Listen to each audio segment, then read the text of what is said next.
10 years ago, Maine had 73 active breweries. Now there are more than 160. With that kind of growth, it's natural to wonder if the industry is a bubble that could burst.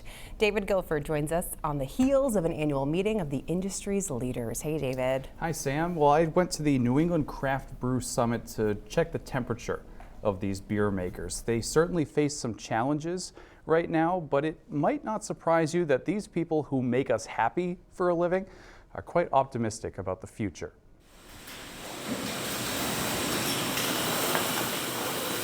This is music to the ears of beer lovers and those who serve them. And if this is your orchestra, this is your congregation. Just that little bit goes so far.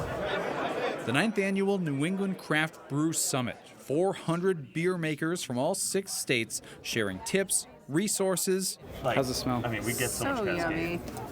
And of course, pints. Beer sits at the intersection of community, manufacturing, lifestyle, and outdoor recreation. It's a very special hybrid industry. Collaboration has been a hallmark of Maine brewers and still is, but some are selling or combining businesses. Within the past year, Lone Pine merged with Massachusetts-based Lord Hobo, and Oxbow bought Rising Tide. Each will maintain their brands, but it's one way the industry is self-regulating its population. So we're seeing on a national scale just as many breweries close as open. In the state of Maine, we are net positive, not by huge margins, but we are growing still, even if it's at a slower rate than in years past. The beer boom that produced 150 plus Maine breweries couldn't last forever.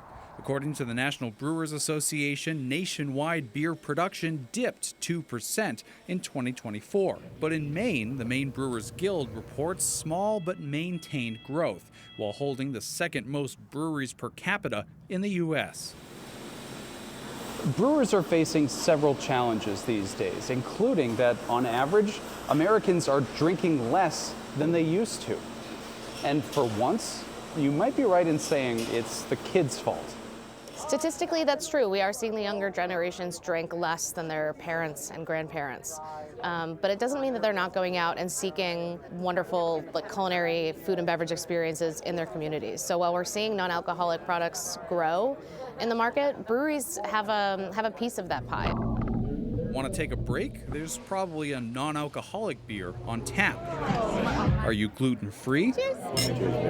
More brewers are adding those options to their lineups. And for 2 Maine businesses, it's all they offer. And now, those mad scientists who try to make the perfect beer on a daily basis are making seltzers or ciders, even swapping alcohol for cannabis, meeting customers where they're at. It's fascinating. You know, I think our industry is made up of people that really do like to learn, and they're really hardworking. If you're not willing to break a sweat, you're probably not in craft beer.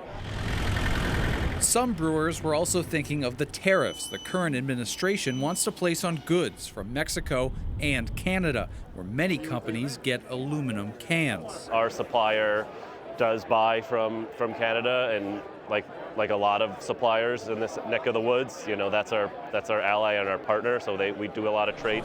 Yeah, collaboration, creativity, all that stuff goes hand in hand, and we all learn from each other. No matter the challenge, Abe Firth has had that smile as long as I've known him. He and his wife Heather are the longtime owners of Woodman's in Orono, where Abe poured my very first legal beer.